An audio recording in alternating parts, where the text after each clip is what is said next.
سيئات أعمالنا من يهده الله فلا مضل له ومن يضلله فلا هادي له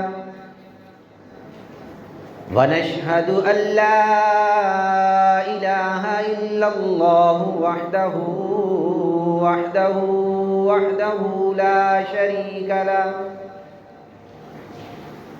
لا شريك له ولا نظير له ولا معين له ولا مثل له ولا مثال له وصل على سيد الرسل وخاتم الأنبياء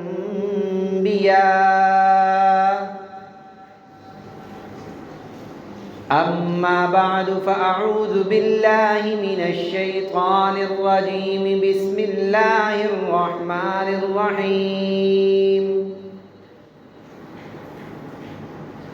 قل إن كنتم تحبون الله فاتبعوني يحببكم الله ويغفر لكم ذنوبكم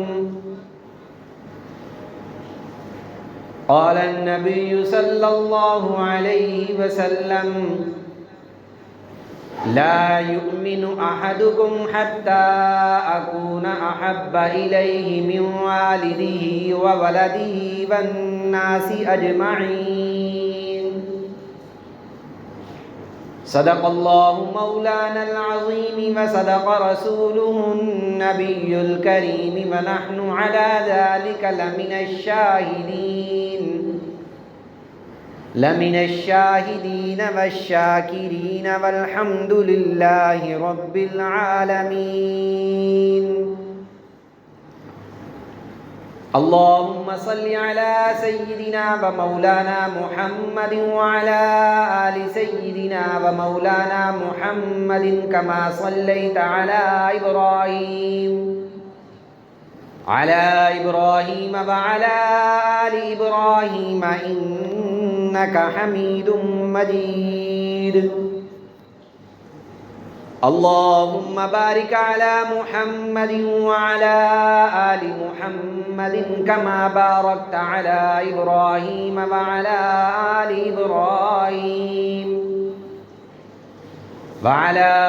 آل إبراهيم إنك حميد مجيد عزیزان گرامی قدر، محترم عزیز دوستو، بزرگوں،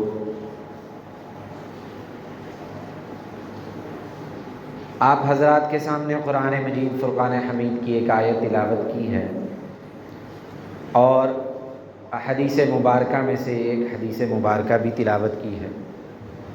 اللہ رب ذوالجلال سے دعا ہے کہ رب کریم ہمیں قرآن و سنت پر عمل کرنے کی توفیق عطا فرمائے، قرآن و سنت کو سیکھ کر سمجھ کر اس پر عمل کرنے کی توفیق عطا فرمائے۔ اس حدیث مبارکہ اور آیت مبارکہ کی روشنی کے اندر جو احکامات اللہ رب ذوالجلال نے بیان کیے ہیں، اللہ رب ذوالجلال ہمیں اسی طرح سے زندگی کو گزارنے کی توفیق عطا فرمائے۔ ماہ ربیع الاول جاری ہے۔ اس بابرکت مہینے کے اندر اللہ رب ذوالجلال نے اس کائنات کے اندر قیامت تک کے آنے والے انسانوں کے اوپر ایک بہت بڑا عظیم احسان فرمایا۔ احسان یہ فرمایا کہ اپنا محبوب پیغمبر نبی علیہ السلام حضرت محمد مصطفیٰ صلی اللہ علیہ وسلم کو اس مبارک مہینے کے اندر اللہ رب ذوالجلال نے پیدا کیا۔ اللہ رب ذوالجلال نے ہر مہینے کو کوئی نہ کوئی کسی نہ کسی وجہ سے فضیلت عطا فرمائی۔ جس طرح سے رمضان المبارک کے مہینے کو فضیلت عطا فرمائی، اس لیے کہ اس کے اندر مسلمان عبادت کریں، اس کے اندر مسلمان روزے رکھیں، قرآن پڑھیں، ایک نیکی کرے گا تو 70 نیکیوں کے برابر اجر ملے گا، ایک فرض پڑھے گا تو 70 فرضوں کے برابر اجر ملے گا، ایک نفل پڑھے گا تو فرائض کے برابر اجر ملے گا۔ اسی طرح ہی جب ماہ محرم الحرام آتا ہے تو ایک پوری تاریخ اس محرم کے اندر بیان کی جاتی ہے۔ ایک تو شہادت فاروق و حسین ہے، حضرت سیدنا عمر فاروق رضی اللہ تعالیٰ عنہ کی شہادت، پھر حضرت حسین رضی اللہ تعالیٰ عنہ کی شہادت۔ اس کے علاوہ بھی محرم الحرام کا مہینہ کافی تاریخی حیثیت رکھتا ہے۔ اسی مہینے کے اندر اللہ رب ذوالجلال نے موسیٰ علیہ السلام کو فرعون کے نرغے سے نجات عطا فرمائی۔ پھر اسی مہینے کے اندر اللہ رب ذوالجلال نے اس کائنات کو بھی بنایا۔ مختلف قسم کی تاریخ ہے اس کی، مطلب کہ کسی نہ کسی مہینے کو کسی نہ کسی وجہ سے کوئی نہ کوئی عزت اور شرافت ملی ہے۔ تو ربیع الاول کے مہینے کو جو عزت، شرافت، کرامت ملی ہے وہ حضور علیہ السلام کی پیدائش کی وجہ سے ملی ہے، کہ جس طرح حضور علیہ السلام کو اللہ رب ذوالجلال نے مبعوث فرمایا، جیسے پچھلے جمعے بھی میں نے عرض کیا کہ اسی مہینے کے اندر اللہ رب ذوالجلال نے صرف حضور علیہ السلام کو پیدا نہیں فرمایا۔ ہم اس بات کو بھول جاتے ہیں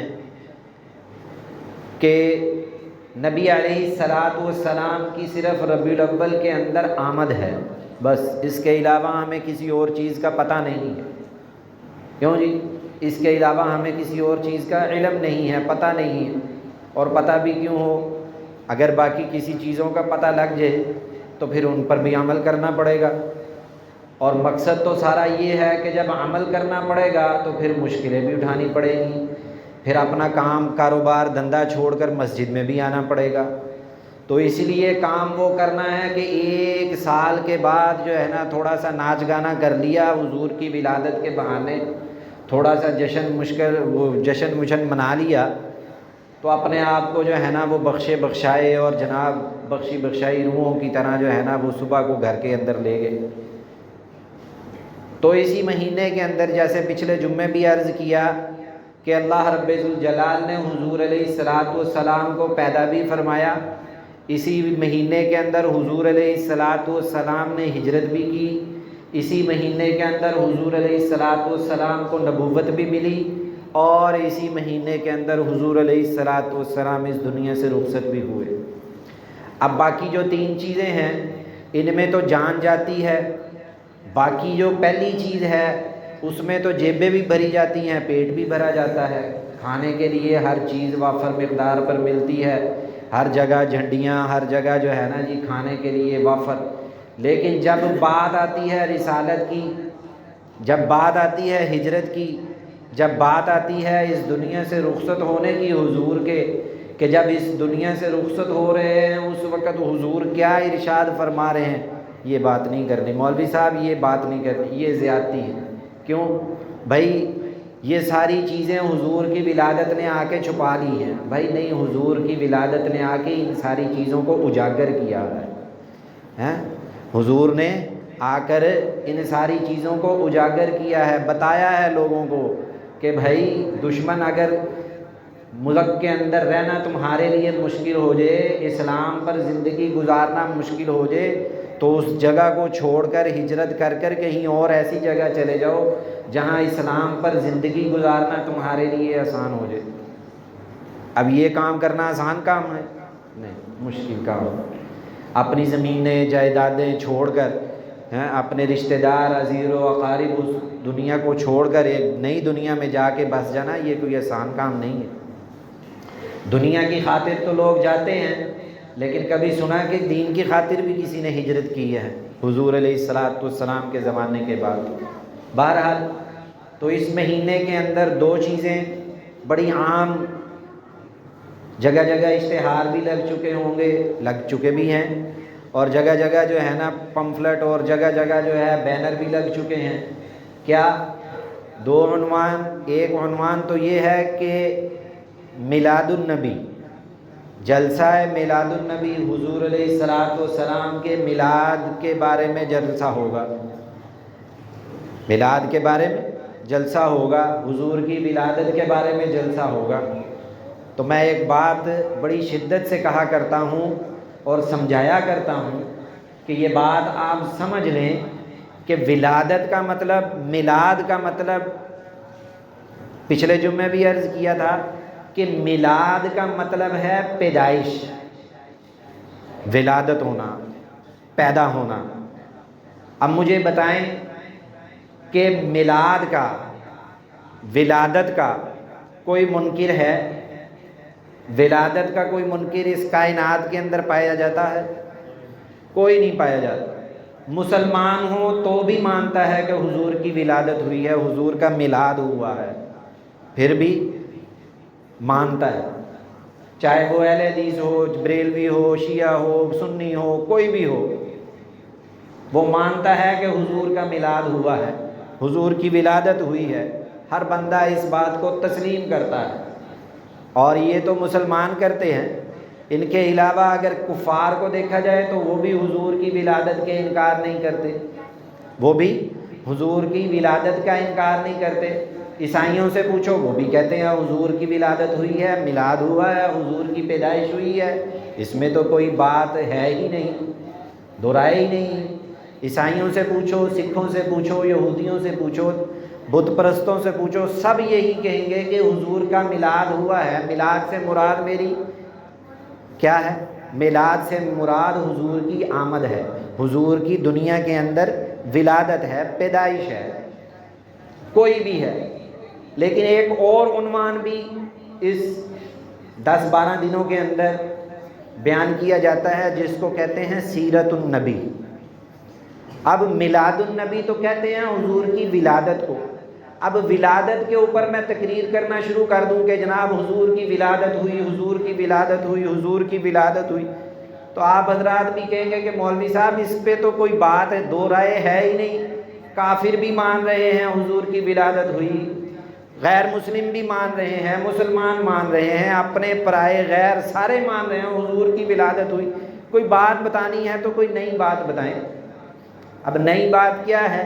نئی بات دوسری بات ہے، ایک تو ولادت ہوئی، میلاد ہوا حضور کا، سب کو پتہ، سب نے مانا، سب نے انکار نہیں، کسی نے انکار نہیں کیا، بلکہ ابو لہب جیسا شخص بھی جب حضور کی ولادت ہوتی ہے تو جو خوشخبری دینے کے لیے لونڈی آتی ہے وہ ان کو اسی وقت ہی آزاد کر دیتا ہے، کہتا ہے جا تجھے آزاد کیا، یوں 2 انگلیوں سے اشارہ کر کے کہتا ہے اچھا میرے بھائی کے ہاں بیٹا ہوا ہے، جا تو آزاد ہے میری طرف سے، وہ آزاد کر دے۔ میلاد مناتا ہے نا، فوراً میلاد منایا، حضور کی ولادت پر اس نے لونڈی کو آزاد کر دیا۔ لیکن دوسری بات جب آتی ہے تو سب سے پہلے اسی 2 انگلیوں سے آزاد کرنے والے ابو لہب نے حضور کے اوپر نعوذ باللہ من ذالک گالی دی اس نے، حضور علیہ الصلوۃ والسلام۔ اور دوسرا عنوان کیا ہوتا ہے؟ سیرت النبی۔ اب سیرت النبی، سیرت کسے کہتے ہیں؟ حضور کے کردار کو، حضور نے زندگی کس طرح سے گزاری، حضور علیہ الصلوۃ والسلام نے کس طرح سے صحابہ کے ساتھ زندگی گزاری، مکے کے اندر کس طرح زندگی گزاری، مدینہ منورہ کے اندر کس طرح زندگی گزاری، کفار کے ساتھ کیسے معاملات کیے، اپنوں کے ساتھ کیسے معاملات کیے، اچھے اخلاق کے ساتھ کیسے پیش آئے، یہ ساری کی ساری زندگی حضور علیہ الصلوۃ والسلام کی سیرت کہلاتی ہے۔ اور معذرت کے ساتھ ولادت کا تو کوئی منکر نہیں، لیکن سیرت کے کافی منکر پائے جاتے ہیں، کروڑوں منکر پائے جاتے ہیں، کروڑوں منکر پائے جاتے ہیں سیرت کے، سیرت النبی کے کروڑوں منکر پائے جاتے ہیں، اپنوں میں بھی پائے جاتے ہیں، غیروں میں تو پائے جانے ہی جانے۔ اب مجھے ایک بات بتائیں، یہ داڑھی رکھنا سنت ہے کہ نہیں ہے؟ داڑھی رکھنا سنت ہے، حضور کی سیرت کا حصہ ہے یا نہیں ہے؟ حضور کی سیرت کا، میں داڑھی رکھنے کا کہتا نہیں ہوں کسی کو، اپنی مرضی ہے، جو رکھتا ہے اس کی مرضی ہے، جو نہیں رکھتا نہیں رکھے، لیکن ایک بات آئی ہے تو بات بتا رہا ہوں کہ یہ داڑھی رکھنا حضور کی سیرت ہے یا نہیں ہے؟ کیوں جی؟ حضور کی سیرت ہے۔ اب جو کوئی داڑھی رکھے اس کے لیے کتنی آسانیاں پیش کرتے ہیں یہ دنیا والے. جو کوئی داڑھی رکھ لے اس کا تو جینا آسان ہو جاتا نا دنیا میں. کیوں جی؟ میرے پاس لڑکے پڑھنے آتے ہیں کالج یونیورسٹیوں کے، تو اللہ نے اس ایک بچے کو توفیق دی، اس نے داڑھی رکھ لی. اگلے دن کچھ دنوں کے بعد ان کے والدین لڑنے کے لیے آ گئے میرے ساتھ، مولوی صاحب آپ کے پاس ہم نے بچہ پڑھنے کے لیے بھیجا، بچہ بگڑ گیا. میں نے کہا یار بچہ کیسے بگڑ گیا؟ اس نے داڑھی رکھ لی، ابھی تو 12ویں 13ویں میں پڑھتا ہے یہ. اچھا 12ویں 13ویں میں پڑھتا ہے تو پھر کیا ہوا بھائی؟ اللہ نے، میں نے تو نہیں داڑھی نکالی اس کی، اللہ نے نکالی ہے. اللہ کو نہیں پتا تھا یہ 12ویں 13ویں میں پڑھتا ہے، اس کی داڑھی میں لے آیا ہوں. نہیں آپ نے کہا اس کو داڑھی رکھو. میں نے کہا بھائی میں کیوں کسی کو کہوں داڑھی رکھے؟ ہاں جی، لڑنے کے لیے آگے کہ آپ نے بچے کو داڑھی رکھوا دی. ابھی تو اس نے پڑھنا ہے، ابھی اس نے نوکری کرنی ہے، ابھی اس کی شادی ہونی ہے، پھر کہیں جا کے یہ بڑھاپے میں جا کے داڑھی رکھے. ابھی اس کی عمر کیا ہے؟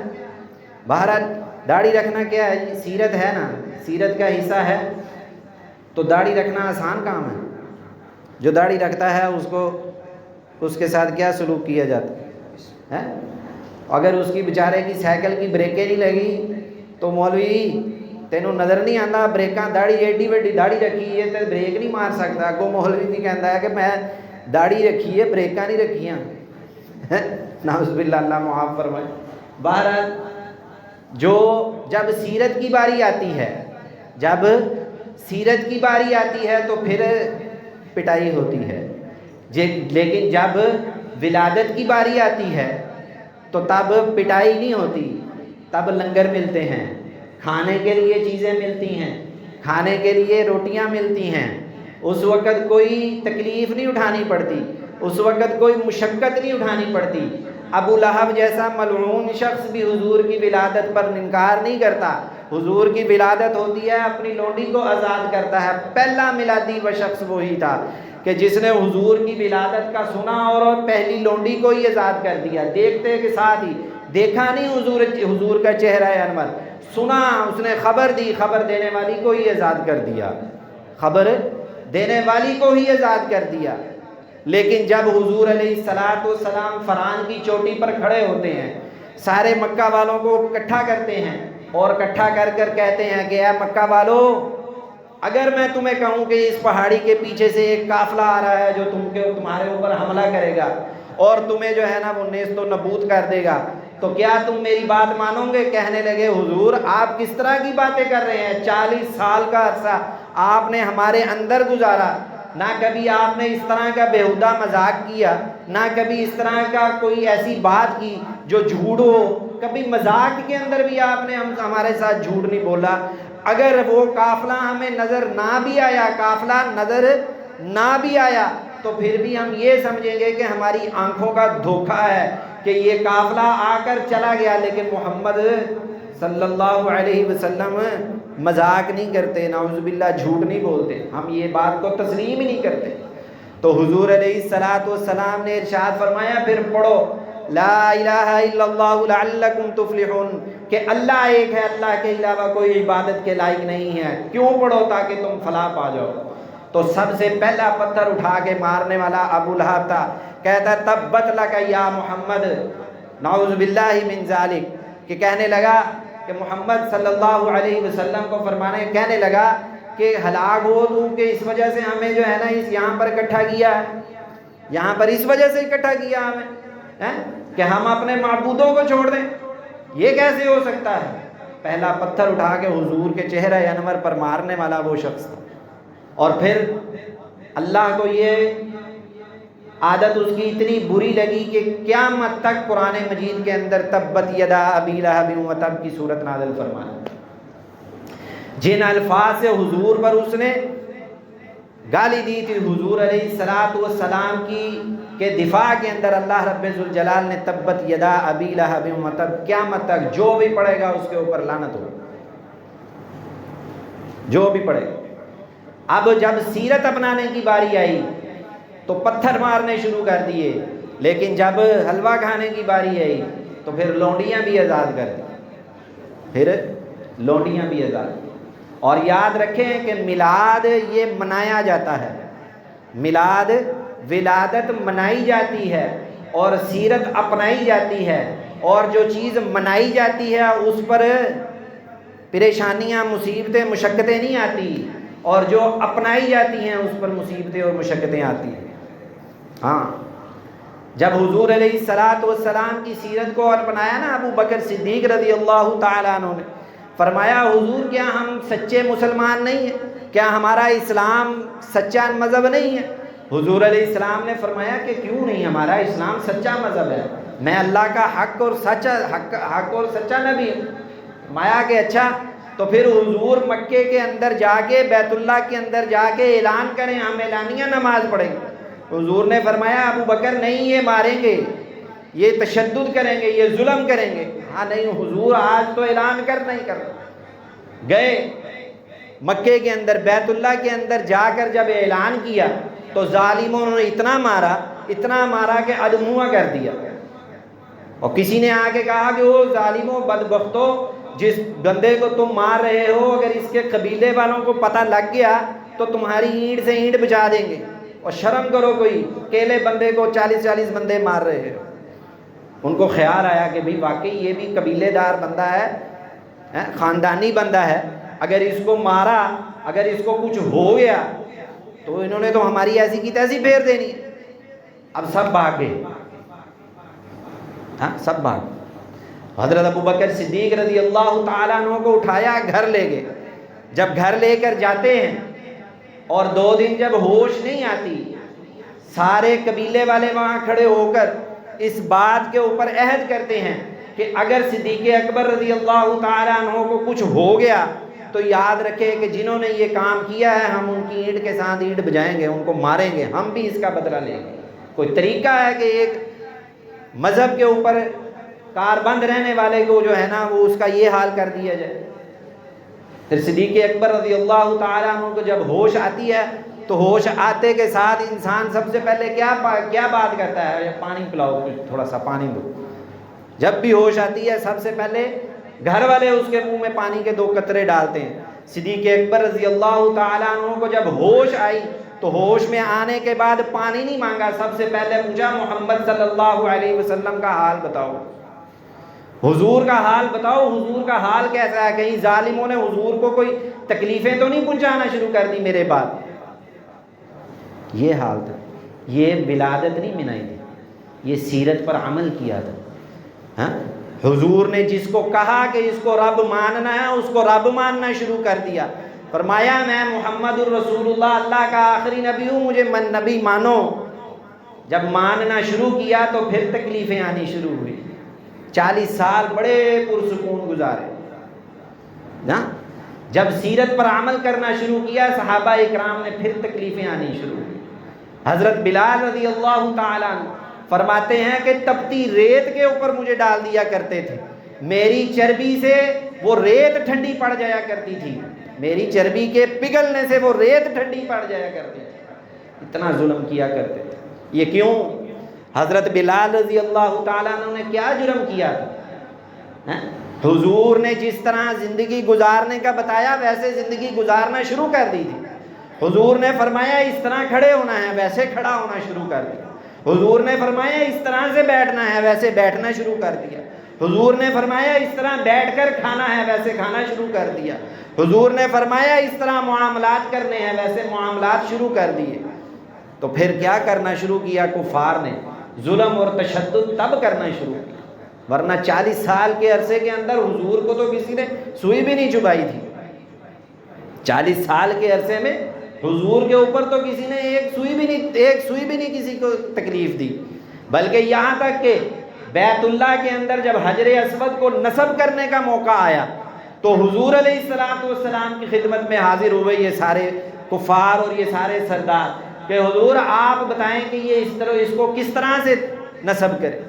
حضور علیہ السلام نے بیت اللہ کے اندر حجر اسود کو نصب کروایا، اس وجہ سے تو نہیں کروایا تھا، لیکن جب کہا کہ اب ایک خدا کو مانو، میری مانو، خدا کی مانو، اللہ کی مانو، میری مانو، یہ تمام کے تمام بتوں کو چھوڑ کر کے میری سیرت پر عمل کرنا شروع کر دو، تو پھر وہی سردار تھے وہی کفار تھے جو حضور کو اپنی آنکھوں کا تارا سمجھا کرتے تھے، اب اٹھا کر حضور علیہ السلام کے اوپر اوجریاں پھینکا کرتے تھے۔ حضور علیہ السلام نے یہ نہیں فرمایا، ہاں یہ نہیں فرمایا تھا کچھ اور کام کر لے کے، نہیں یہ نہیں فرمایا کہ میرے گھر کا کام کر دو آ کے، میرے بچوں کا کام کر دو آ کے، نہیں یہ کوئی کام نہیں فرمایا کہ صرف کرنا کیا ہے کہ اللہ کو ایک مانو، مجھے آخری نبی مانو، اور جس طرح میں کہتا ہوں زندگی ویسے گزارو۔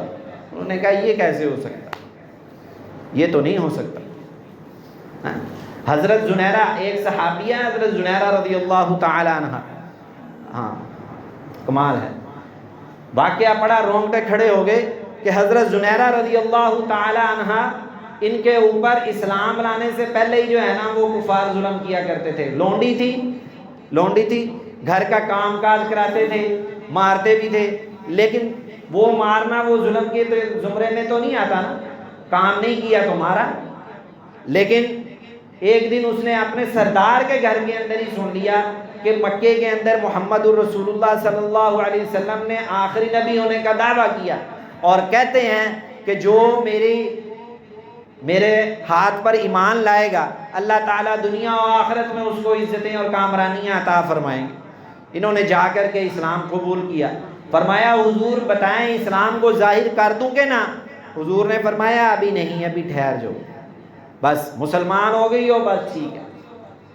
سردار کو پتہ لگا کہ یہ میری لونڈی جو ہے مسلمان ہو گئی، مارتا تو پہلے ہی تھا اور مارنا شروع کر دیا، اتنا مارتا کہ حضرت زنیرہ رضی اللہ تعالی عنہ کی آنکھیں بنائی چلے گئی۔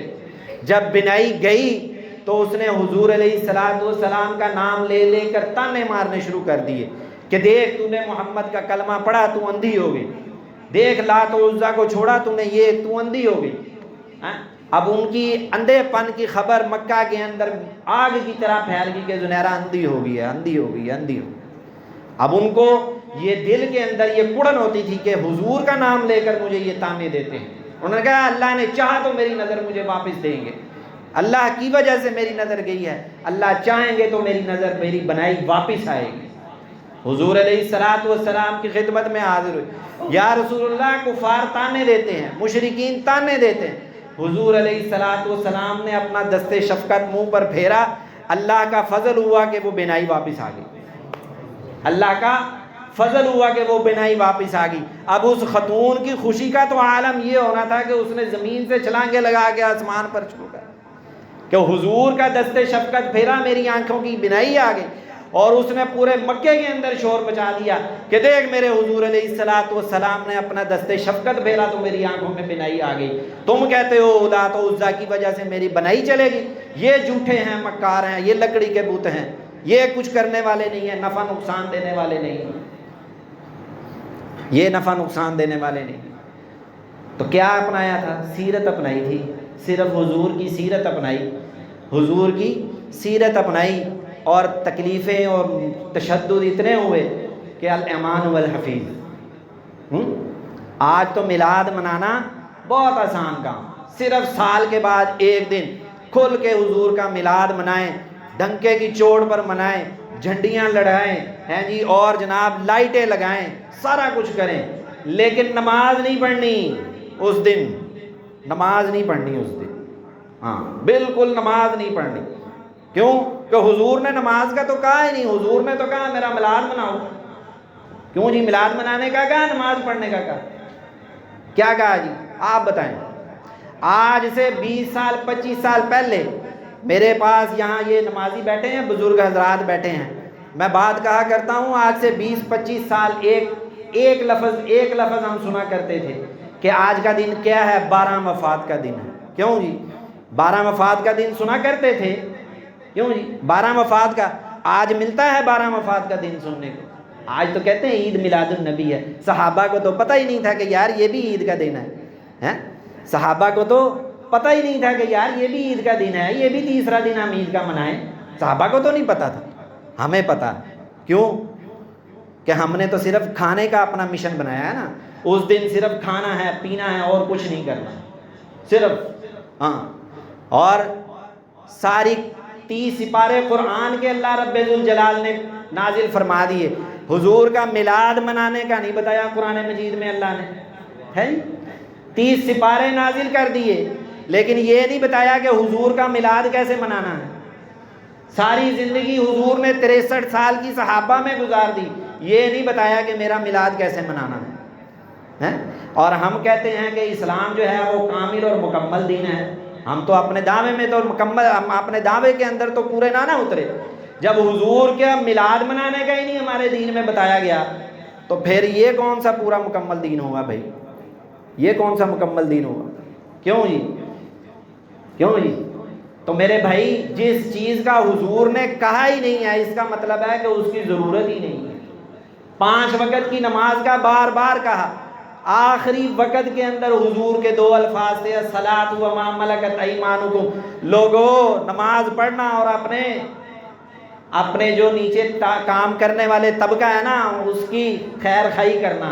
ہاں، جو کام کرنے والا طبقہ ہے نا اس کی خیر خواہی ایسے ہوتی ہے، ہاں اس کی خیر خواہی کیسے ہوتی ہے؟ اگر اس کا کام ہے نا 10 گھنٹے کا، اگر اس کا کام 10 گھنٹے کا ہے، وہ بیچارے نے اگر 6 گھنٹے میں کام کر لیا نا تو اس کو یہ نہیں کہنا یار تو کام چھیتی کر لے، چل جا چھٹی کر، اور انہوں کہنا نہیں 10 گھنٹے کی تیری ڈیوٹی ہے تو 10 گھنٹے پورے کر۔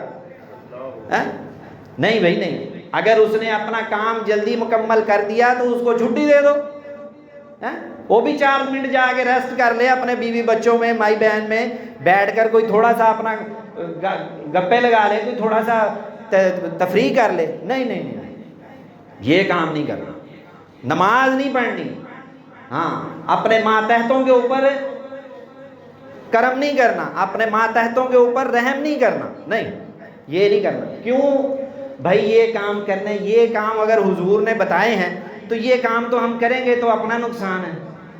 کرنا کون سا کام ہے جس میں جو ہے نا پیٹ میں جائے کچھ؟ ہاں ان مولویوں سے بھی ہمارے یہ حضرات پوچھتے نہیں ہیں کہ بھائی حضور کے تو آپ کہتے ہو کہ یہ جھنڈیاں جلاؤ، یہ جھنڈیاں لہراؤ، یہ لائٹیں لگاؤ، بھائی کوئی سی حدیث میں آیا ہے؟ کون سے صحابی نے لائٹیں لگائی ہیں؟ ہاں میرے پاس، میں ایک جگہ بیان کر رہا تو میں نے ایک بات کہی تو اس پر ایک مولوی صاحب آئے، کہنے لگے جی حضور علیہ الصلوۃ والسلام کے دور کے اندر، حضور علیہ الصلوۃ والسلام کے دور کے اندر جو ہے نا وہ یہ ایک صلاۃ و سلام پڑھا جاتا ہے کہ جو جمعے کے بعد جو صلاۃ و سلام پڑھتے ہیں پنجابی کے اندر، یا نبی سلام علیکہ، تو میں نے بات کر دی تو کہنے لگے کہ یہ حضور علیہ الصلوۃ والسلام کے صحابہ سے یہ درود پاک، یہ جو کلام ہے نا یہ حضور کے صحابہ سے یہ نقل ہے۔ میں نے کہا کہ بھائی حضور کے صحابہ سے نقل ہے؟ کہتے جی ہاں بالکل۔ میں نے کہا مجھے ایک بات بتا کہ یہ جو حضور کے صحابہ سے نقل ہے، حضور کے صحابہ سے نقل ہے، یہ جو کلام ابھی پڑھا جائے گا یا پڑھا ہے، مجھے بتاؤ یہ پنجابی میں ہے، عربی میں ہے، فارسی میں؟ کہتا پنجابی میں ہے۔ میں نے کہا پنجابی میں ہے تو حضور کے دور میں پنجابی تھی؟ حضور کے دور میں پنجابی تھی؟ کہتا نہیں۔ تو میں نے کہا جب نہیں تھی تو پھر اس کا مطلب ہے کہ نہیں ہے۔ سمجھتے نہیں ہیں ہم لوگ، جو دل میں آیا کر دیا، جو مشکل لگا اس کو چھوڑ دیا، جو آسان لگا اس کو لے لیا۔ ہاں ذرا ان سے پوچھے نا بھائی حضور کے دور کے اندر کس صحابی نے جھنڈی لگائی؟ حضور علیہ الصلوۃ والسلام کی 11 ازواج مطہرات، حضور کی ولادت پر 11 گھروں کے اوپر جھنڈے لگنے چاہیے تھے کہ نہیں؟ حضور کی 4 بیٹیاں تھیں، حضور کے 3 داماد تھے، حضور کے تینوں دامادوں کے گھر کے اندر جھنڈے لگنے چاہیے تھے کہ نہیں؟ حضرت حسن رضی اللہ تعالیٰ عنہ کے گھر کے اندر جھنڈا لگنا چاہیے تھا کہ نہیں؟ لگا؟ تو جب نہیں لگا تو پھر آج یہ جھنڈے لگانے کا مقصد؟ حضور علیہ آج سے 20 سال پیچھے چلے جائیں، 25 سال پیچھے چلے جائیں، کتنی لائٹیں لگا کرتی تھی، کتنی لائٹیں لگا کرتی تھی؟ کیوں نہیں؟ اس دن کو تو لوگ 12 وفات کے نام سے تشبیہ دیا کرتے تھے کہ اس دن حضور علیہ الصلوۃ والسلام اس دنیا کے اندر رخصت ہوئے ہیں، اس دنیا کے اندر سے جو ہے نا اللہ رب ذوالجلال نے پردہ، حضور علیہ الصلوۃ والسلام نے پردہ فرمایا، اس دن کو خوشی نہیں منانی۔ آج کا مسلمان خوشی مناتا، ہاں میں ایک بات کہا کرتا ہوں کہ حضور علیہ الصلوۃ والسلام 12 ربیع الاول کے دن ہی پیدا ہوئے. حضور علیہ الصلوۃ والسلام 12 ربیع الاول کو ہی اس دنیا سے رخصت ہوتے ہیں. اب اسی دن اگر آنا ہو، اسی دن جانا ہو، اگر ہمارا باپ ایک ہی دن پیدا ہو، اگر ہمارا دادا، ہمارا کوئی عزیز، ہمارا کوئی رشتہ دار اسی دن پیدا ہو اور اسی دن اس دنیا سے رخصت ہو، ایمانداری سے بتاؤ ہم اس دن کیک کاٹیں گے یا اس کی برسی منائیں گے؟ جی، ہم اس کی برسی منائیں گے یا اس کا کیک کاٹیں گے؟ بتائیں جی، ایمانداری کے ساتھ بتائیں کہ مسجد سے بچے بلوائیں گے، قرآن خوانی کروائیں گے، اپنے دادے کے لیے، اپنے باپ کے لیے، اپنے بیٹے کے لیے ہم دعائیں خیر کریں گے. لیکن حضور علیہ الصلوۃ والسلام جن کے لیے پوری کائنات کو بنایا گیا، جن کے لیے یہ کائنات کو تخلیق کیا گیا، جن کے لیے اس پوری کائنات کو بنایا گیا، جب ان کی وفات کا، ان کی ولادت کا دن آتا ہے، ہم وفات کو بھول کر جھنڈیاں مناتے ہیں. ہم وفات کو بھول کر حضور علیہ الصلوۃ والسلام کے دن کو جشن کا دن، عید کا دن دیتے ہیں. کیا یہ ہم زیادتی نہیں کرتے ہیں حضور علیہ الصلوۃ والسلام؟ کہتے ہیں کہ حضور علیہ الصلوۃ والسلام کی جب آمد ہوئی تو حضور علیہ الصلوۃ والسلام کی آمد پر ہم جو ہے نا، حضور علیہ الصلوۃ والسلام کی آمد کی خوشی اتنی ہے کہ حضور علیہ الصلوۃ والسلام کی ہم وفات کو بھی بھول جاتے ہیں. میں کہتا ہوں حضرت بلال رضی اللہ تعالیٰ عنہ، قربان جاؤں یار ان لوگوں کی ہستیوں پر. کیا وہ شخصیت تھی؟ 1400 سال سے حضور علیہ الصلوۃ والسلام کی جو ہے نا، وہ حضور علیہ الصلوۃ والسلام کی جدائی کا غم جو ہے دنیا برداشت کر رہی ہے، اور ہم جو ہے ہر 12 ربیع الاول کو جشن مناتے ہیں. حضور علیہ الصلوۃ والسلام کا اس دنیا سے جانے کا غم ہے یا نہیں ہے؟ ہمیں اس دنیا سے رخصت ہونے کا غم ہے یا نہیں ہے؟ 1400 سال سے امت اس غم میں مبتلا ہے یا نہیں ہے؟ بہاریں تو لوٹ لی ان لوگوں نے جنہوں نے حضور علیہ الصلوۃ والسلام کی زیارتیں کی، جنہوں نے حضور علیہ الصلوۃ والسلام کے چہرہ انور کو دیکھا. بہاروں تو لوٹ لی انہوں نے. ہم تو 1400 سال سے حضور علیہ الصلوۃ والسلام کی جدائی میں مبتلا ہیں. ہم تو 1400 سال سے حضور علیہ الصلوۃ والسلام کی جدائی میں مبتلا ہیں. جدائی کا عرصہ لمبا ہے یا حضور علیہ الصلوۃ والسلام جتنی کائنات کے اندر، اس دنیا کے اندر رہے وہ لمبا عرصہ؟ کیوں جی؟ بتائیں ذرا، ایمانداری سے بتائیں کہ کیا یہ جشن منانے، یہ کیا اسلام کے اندر جائز ہیں؟ جس طرح سے جشن منایا جاتا ہے کسی شادی کے اندر بھی اپنا مسلمان جو ہے نا اس طرح کے جشن نہیں مناتے. اور کہا جاتا ہے کہ جشن وہ نہ منائے جو سمجھتا ہے حضور چلے گئے ہیں، اور جو سمجھتا ہے حضور نہیں گئے وہ تو جشن منائے، اور جو سمجھتا ہے حضور چلے گئے ہیں وہ جشن منائے ہیں. تو میرے بھائی حضرت بلال کو تو پتہ ہی نہیں تھا کہ حضور ہے. حضرت بلال رضی اللہ تعالیٰ عنہ مدینہ چھوڑ کر یمن چلے گئے. کیوں مدینہ سے یمن چلے گئے؟ حضور خواب میں آئے، بلال کیا بات ہے مدینہ نہیں آتے؟ حضور صبح ہی حاضر ہوتے ہیں، فوراً اپنا رخت سفر بنا مدینہ کے اندر آ گئے. اب مدینہ کے اندر صرف آ نہیں گئے، مدینہ کے اندر جب آئے تو انہوں نے کہا کہ بلال آ گئے ہیں. کہتے بلال آ گئے ہیں، اب حضور بھی آ گئے لگتا. حضور کا مؤذن آ گیا ہے، اب حضور بھی آ گئے ہیں. فرمایا بلال اذان دو. کہا نہیں اذان نہیں دوں گا. کہا اذان دو. صحابہ نے کہا، امیر المومنین نے کہا اذان دو. نہیں.